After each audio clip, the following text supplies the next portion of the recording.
पिछली वीडियो में हमने फॉरवर्ड बायसिंग को समझा था। इस वीडियो में हम पीएन जंक्शन की रिवर्स बायसिंग को समझने की कोशिश करेंगे। रिवर्स बायसिंग के लिए हम बैटरी की पोलैरिटीज को उलट करके जोड़ेंगे, यानी बैटरी का मनफी टर्मिनल पी साइड के साथ जबकि मस्बत टर्मिनल एन साइड के साथ जोड़ेंगे। और अब हम इस बैटरी के जरिए वोल्टेज देना शुरू करते हैं। फर्ज करें कि 1 वोल्ट। तो अब क्या होगा?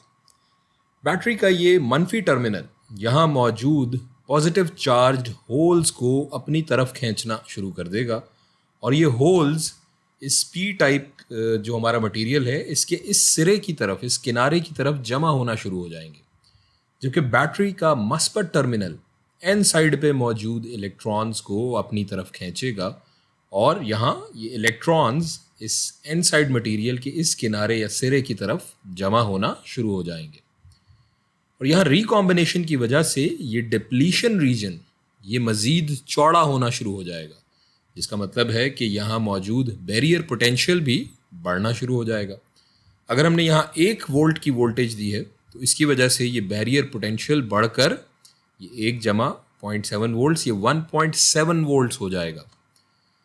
अब इस पीएन जंक्शन में हम देख सकते हैं कि डिफ्यूजन बिल्कुल ख़त्म हो जाएगी और इसकी वजह से जो डिफ्यूजन करंट है वो भी तकरीबन 0 हो जाएगा, जबकि ड्रिफ्ट करंट यहाँ भी कांस्टेंट या मुस्तकिल रहेगा। इसमें कोई ख़ास तब्दीली रूनुमा नहीं होगी। इस पर थोड़ा बहुत मामूली सा इजाफा तो होगा, लेकिन वो नज़रअंदाज करने के बराबर होगा, नेग्लिजिबल होगा। सो अब इस पीएन जंक्शन में एक बहुत ही मामूली नेग्लिजिबल करंट बह रहा होगा, जो कि दरअसल ये ड्रिफ्ट करंट ही होगा, क्योंकि डिफ्यूजन करंट हमने देखा कि 0 हो चुका है।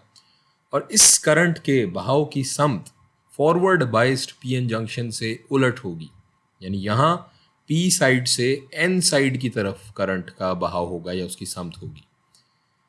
लेकिन ये ड्रिफ्ट करंट, जैसा कि हमने कहा कि बहुत ही नेग्लिजिबल होगा, मामूली होगा, इतना मामूली कि इसे हम 0 तस्वुर कर सकते हैं।